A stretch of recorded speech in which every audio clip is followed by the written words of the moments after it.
Your Honor, please, may I object to this line of questioning? Not all questions can be answered by yes I am or on no. cross, Your Honor, please. Misleading questions are not allowed They on are cross. allowed. I don't Counsels, think I need to lecture you please. that. Counsel. Grabe mga kaibigan. So isa ito sa pinakamainit na tagpo sa impeachment trial ni Vice President Sara Duterte. Ayan, so narinig nyo naman, malinaw, no? Na nag-object itong si Attorney Lorna Capunan sa line of questioning ni Attorney Christine Ferrer ng defense team, no? Ni VP Sara Duterte. At sinabi niya na misleading question yung naging line of questioning po ni Attorney Christine Ferrer. At dito nga po ay sumagot naman itong si Attorney Christine Ferrer at sinabi niya na siya ay on cross-examination and yung kanyang line of questioning ay tama at tanggap naman, okay? So wala siyang nilalabag, no? Dahil ito ay cross-examination. Kaya okay 'yon. Allowed 'yon. Yun po yung naging sagot niya. Dito ay nakita natin, narinig natin na nabwisit itong si Attorney Lorna Capunan at sinabi niya na I don't think I need to lecture you on that. Na para bagang sinasabi niya, hello, napakatanda ko na. Napakatagal ko na sa industriya. Matagal na akong abogada. No? Ilang dekada na rin akong humaharap, no?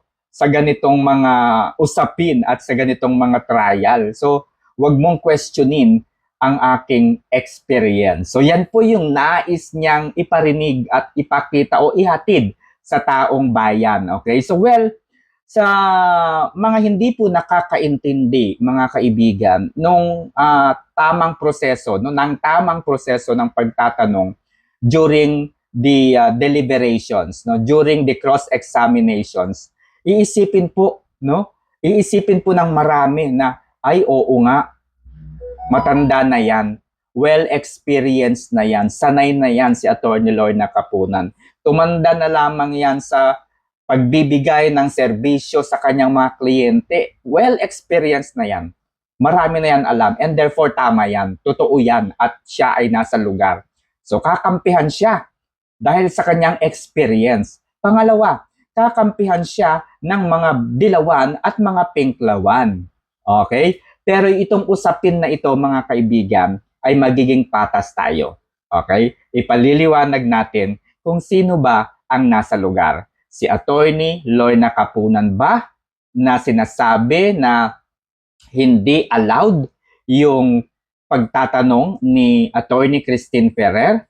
O si Attorney Christine Ferrer ang nasa tamang lugar at tama yung kanyang line of questioning. Okay? So pakinggan natin ang naging tanong ni Attorney Christine Ferrer at saka natin suriin kung sino nga ba ang mali. Ang topic natin ngayon, mga kaibigan, ay i-differentiate, alamin ang pagkakaiba ng tinatawag nating leading and misleading questions.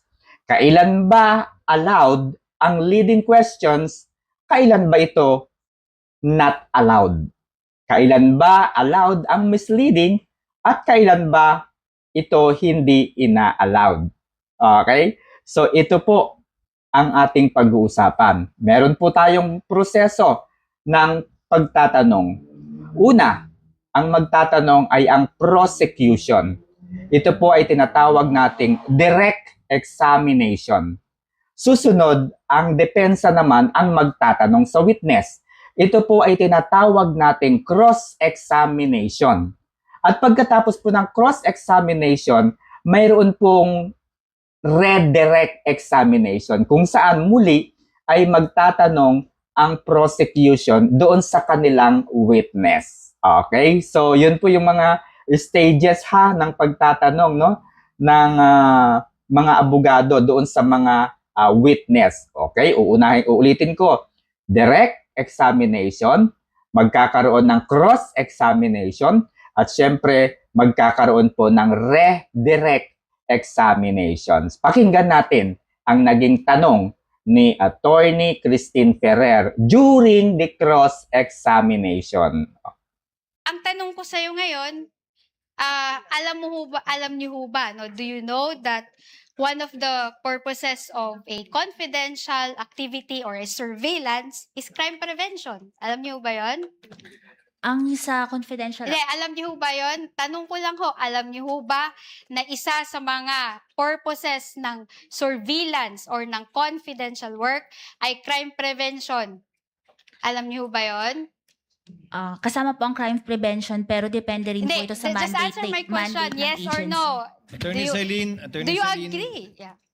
Maliwanag mga kaibigan na doon sa tanong ni Attorney Christine Ferrer sa witness na si Sailin, ang nais lamang na tugon dito ni Attorney Ferrer ay yes or no lamang. Okay? At ito po yung inobjekan ni Attorney Lorna Kapunan. Ayaw po ni Attorney Lorna Kapunan na ang sagot lamang na hinihingi ni Attorney Christine Ferrer ay yes or no. Gusto po ni Attorney Lorna Kapunan na marinig at mapakinggan at ipaliwanag ni Sailin yung buong kasagutan niya. Ayaw po niya na sagutin ito lamang ng yes or no. Okay? So sa puntong ito, maliwanag mga kaibigan na nasa lugar tama lamang ang naging line of question ni Attorney Christina Ferrer or Christine Ferrer. Bakit nasa tama? Dahil ang presiding officer na mismo ang nagbigay ng kanyang parte upang tulungan na lamang ang witness na sagutin yung katanungan. Okay? So si presiding officer Chis Escudero na po ang nagpaliwanag at nagtanong. Okay? Kinlarify na po niya yung tanong. Okay? Na ito ay nangangailangan lamang ng yes or no question. So sa madaling salita, inuulit ko, tama ang lugar, no? Nasa lugar ang line of questioning ni Attorney Christine Ferrer. Ito po ang paglilinaw ni Attorney, ni Attorney Presiding Officer Chis Escudero. Kasama po ba yon o hindi? Yung sa crime prevention po, kasama po yun sa Wait, pero let her depende answer. pa din po ito sa sa mandate po ng Ang ganda lang, agency. kasama po ba siya sa surveillance at paggamit ng confidential fund, crime prevention? Yes or no? Opo, kasama po. Okay. At ito na po mga kaibigan, yung paliwanag natin. Makinig po kayo. Kalimutan po natin kung tayo po ay dilawan o kung tayo po ay DDS. Ayan. So sa puntong ito, dapat tayo ay objective. Okay? Doon tayo sa tama, doon tayo sa totoo. Okay. During one of the impeachment trial, nagkaroon ng mainitang pagtatalo ang abogado ng prosecution at depensa na sina Attorney Lorna Kapunan at Attorney Christine Ferrer. She called out the way of questioning ng defense counsel na si Attorney Christine Ferrer during the cross-examination. Tandaan ninyo, itong bahaging ito mga kaibigan ay cross-examination na. Meaning, abogado na po ng depensa ang magtatanong o nagtatanong sa witness na si Sailin, no? Na iniharap po ng prosecution. Okay? So, parte na po ito ng cross-examination. Okay? Not all questions can be answered by yes or no. Ito ang naging argumento ni Attorney Lorna Kapunan and she was answered by Attorney Christine Ferrer at sinagot niya na I'm on my cross-examination and this is allowed. Yan po ang matapang na sagot ni Attorney Christine Ferrer. Allowed ito dahil ito ay cross-examination na. Ang punto dito ni Attorney Lorna Kapunan, misleading questions daw. At ito daw ay hindi allowed during cross-examination. Okay? Misleading questions daw ay hindi allowed during the cross-examination. Ito po yung argumento ni Attorney Lorna Kapunan. Sabi ni Attorney Lorna Kapunan, pagsabihan daw itong si Attorney Christine Ferrer dahil sa kanyang pagtatanong. Attorney Lorna Kapunan also argued and she became enraged and lost its temper. And she just said, I don't think I need to lecture you on that. Grabe, no? Parang gusto niyang sabihin at ipamukha kay Attorney Christine Ferrer na eksperto na siya at mayroong malawak at mahabang taon ng karanasan bilang abogada.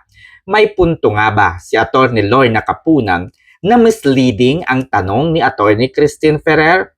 To her point of view, Attorney Christine Ferrer from the defense panel is asking a misleading question. Pag-usapan natin ang kaibahan ng leading at misleading questions. Pwede ba? Maaari ba? Allowed ba ang misleading questions during the cross-examination? Or ito ay pwede lamang during direct examination? Suriin natin ng maigi. During the cross-examination, again, abogado na ng depensa ang nagtatanong sa witness. Kaya, ang tanong dito ay pwede ba ang misleading questions during the cross-examination? Pwede bang sumagot ang witness ng yes or no lamang? Bawal ba silang magpaliwanag at sabihin ang dahilan kung bakit yes or kung bakit no ang kanilang sagot sa tanong? Pag-usapan natin ang kaibahan ng leading versus misleading question. Pag sinabi pong leading question, bilang isang abogada o abogado, ikaw ay nagbibigay ng gabay o binibigyan mo ng direksyon ang witness kung ano ang dapat niyang tumbukin na sagot sa iyong tanong. As a lawyer, you tend to suggest a desired answer or you are pushing the witness to answer the question that favors you. Kulang na lang sabihin ng abogado, kapag nagtatanong ako, dapat ganito ang isasagot mo dahil magkakampi tayo dito. Huwag mo akong ipapahiya. Yan po ang tipo ng tinatawag nating leading question. Binibigyan mo siya ng pagkakataong magsalita at magpaliwanag pero dapat sa kanyang paliwanag at sa kanyang sagot na sasabihin ay nandoon po yung pinakang end goal. Dapat sila ay nagkakaisa, sila ay magkakampi. Dapat pareho sila ng tinutumbok. Okay? So sa direct examination po mga kaibigan, ito po ay bawal. Ayan.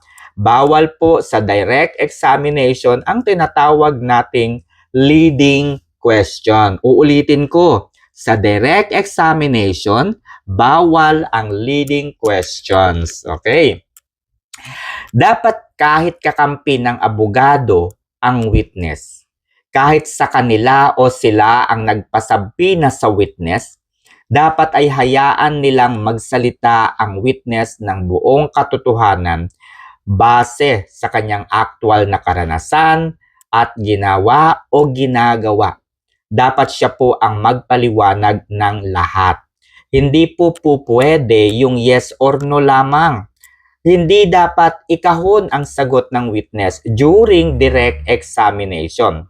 Ang abogado at ang witness ay magkakampi dito pero kahit magkakampi sila, dapat ay hahayaan mong magkwento independently ang witness base sa kanyang actual na karanasan o natunghayan. Halimbawa, okay? Ito po yung halimbawa natin mga kaibigan. Ito po yung senaryo. Si Pedro ay ang witness. In this case, si Silene. Siya po ay naglalakad papunta sa Distrito 13, ganap na 5 ng hapon, ilang hakbang mula sa ABC Market. Nakita niyang may mga tao sa loob ng ABC Market na nagkakagulo. May nakita siyang isang wallet sa labas ng store. Kinuha niya ito at nilagay sa kanyang bulsa habang nagkakagulo sa loob. Kung ang mga tanong ay kagaya po nito, saan ka papunta ng ganap na 5 ng hapon? Paano mo napulot ang wallet? Ano ang nasaksihan mo sa loob ng ABC store? So sa ganitong mga questions, no, ay tinatanggap po ito. Allowed ang ganitong questions. At ito po ay pinahihintulutan ng kahit anumang korte. Bakit? Dahil malaya mong binibigyan ng pagkakataon na sumagot ang testigo base sa kanyang personal na karanasan at nasaksihan. So allowed po yung mga questions na ganon. Pero kung ang tanong ay ganito, noong 5 p.m. ng hapon, tama bang sabihin na nasaksihan mo ang nangyari sa loob ng ABC store? Sa labas ng ABC store ganap na 5 ng hapon ay may napulot kang wallet sa labas ng store. Sa ganitong mga uri ng tanong, ang abogado na mismo ang nagbibigay ng clue o gabay sa witness na parang ito na ang sagot. Yes or no na lamang. In this case, the witness lost her chance and opportunity to answer and explain the situation independently. Binigyan na kasi siya ng isasagot niya eh. And these questions are not allowed. Okay? Hindi po allowed yung ganitong question kasi tinumbok mo na. Okay? Tinumbok mo na yung gusto mong sabihin na hindi mo na binigyan ng pagkakataon yung witness mo na magpaliwanag kung ano nga ba ang totoong nangyari.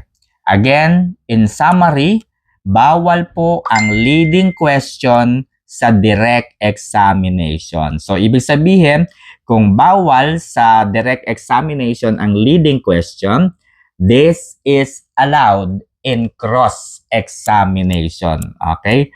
Allowed ang leading questions during the cross-examination. Okay? Leading questions again are allowed sa cross-examination. Uulitin ko yan. Bakit siya allowed sa cross-examination? Bakit allowed ang leading questions during the cross-examination? Dahil, ayan, allowed siya dahil ang witness ay kakampihan ng prosecution. Ayan.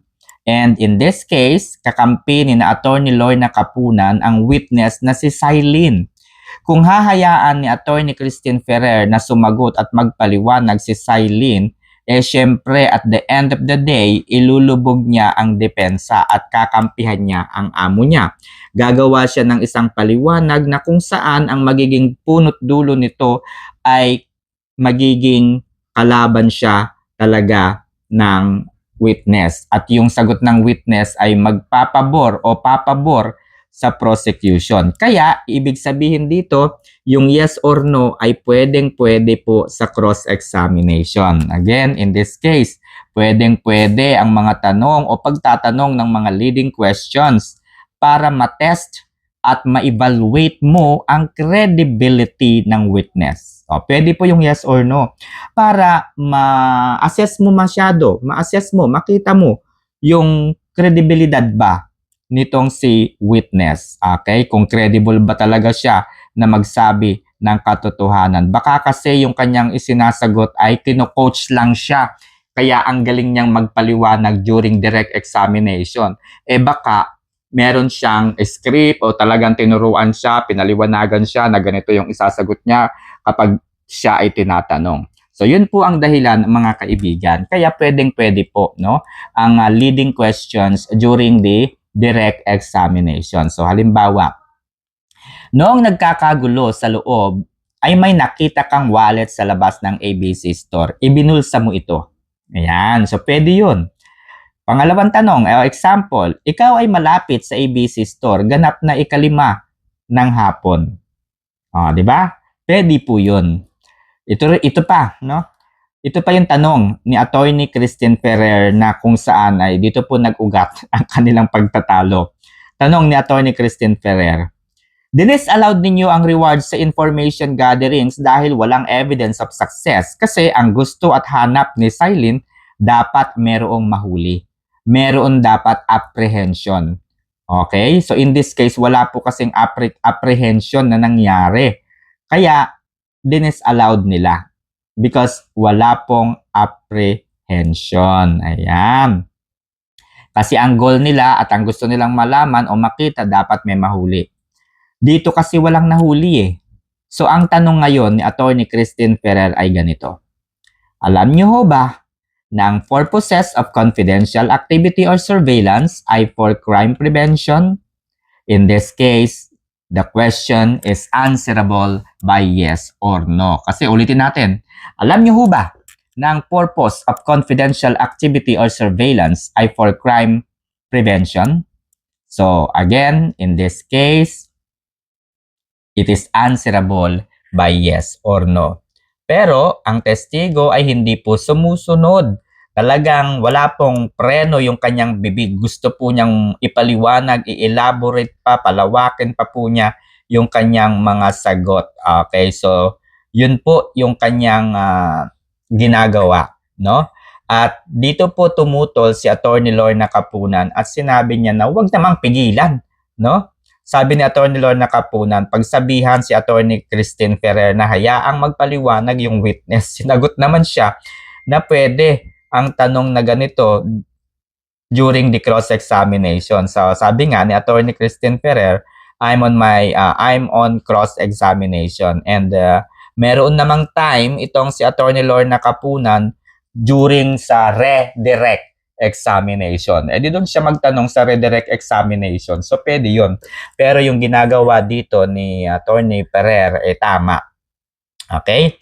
So ito po, if a leading questions happens to become misleading, dahil allowed nga yung yes or no during the cross-examination, paano naman nasasabing misleading ito? Okay, tingnan natin yung tanong ngayon kung meron nga bang misleading question dito. Kasi ang nangyayari, no, pwede pong ang leading questions ay nagiging misleading. Bakit at paano ito mangyayari? Nagiging misleading po ang tanong kung sa punto ng pagtatanong ay para bagang nag-a-assume na po yung abogado na para bang sinasabi na nagsasabi ito ng katotohanan na hindi pa naman napatutunayan. No, parang nagko-conclude na po yung abogado rito at hindi rin naman kasama sa mga ebidensyang piniresenta. Okay? Yun po yung misleading, no? Yung parang meron ng conclusion yung abogado doon sa kanyang tanong kahit hindi pa napatutunayan. So doon sa example natin kanina, kung ang tanong ay ganito, tama bang sabihin na nung nakita mong nagkakagulo sa loob ng ABC store ay nakakita ka ng wallet at kinuha mo ito at ninakaw? So in this case, meron ng conclusion yung abogada. May conclusion yung abogada at talagang sinabi na niya na merong pagnanakaw na nangyari, no? Meron na siyang conclusions. So in this case, misleading na po yung question. Kasi paano po nasabi na ninakaw ang wallet? In this case, nagbibigay na po ng allegation ang abogado. So in this argument, mga kaibigan, tama at wala pong nilalabag, nasa lugar naman po o nasa tamang proseso ng cross-examination si Attorney Christine Ferrer. Okay, so kung nais po ninyo ng mga ganitong uri ng paliwanag, mga kaibigan, ay sana naman po ay mag-subscribe po kayo sa aking channel. Ayan, so sisikapin ko pong maging objective sa aking mga paliwanag. Hindi lang dahil sa tayo po ay naniniwala sa mga Duterte, kundi nakikita po natin na yung nangyayari po ay talaga namang pumapabor sa mga Duterte. Hindi dahil sa maka Duterte ako pabor na lahat yung aking sasabihin. Hindi po. Nagkakataon lamang po na sa mga ina-analyze ko, sa mga pinakikinggan ko, pumapabor po talaga sa mga Duterte. Alright guys, so yun lamang at sana po ay mag-subscribe po kayo. Malaking tulong po yan sa atin dahil yung kinikita rin po natin ay hindi lamang po ito pang personal, kundi makikita nyo naman po sa aking Facebook page na meron tayong tinutulungang mga community. Ayan, nagpapakain po tayo. Hindi ko nga lang binobroadcast masyado lagi. No, dahil hindi po ako kagaya po ng iba na mga talagang content creator na into charity. Kumbaga sa akin naman po ay kapag malaki lamang yung kinikita natin, doon lamang po tayo tumutulong, guys, no? So hindi po lagi. Okay? So yun lang and God bless everyone.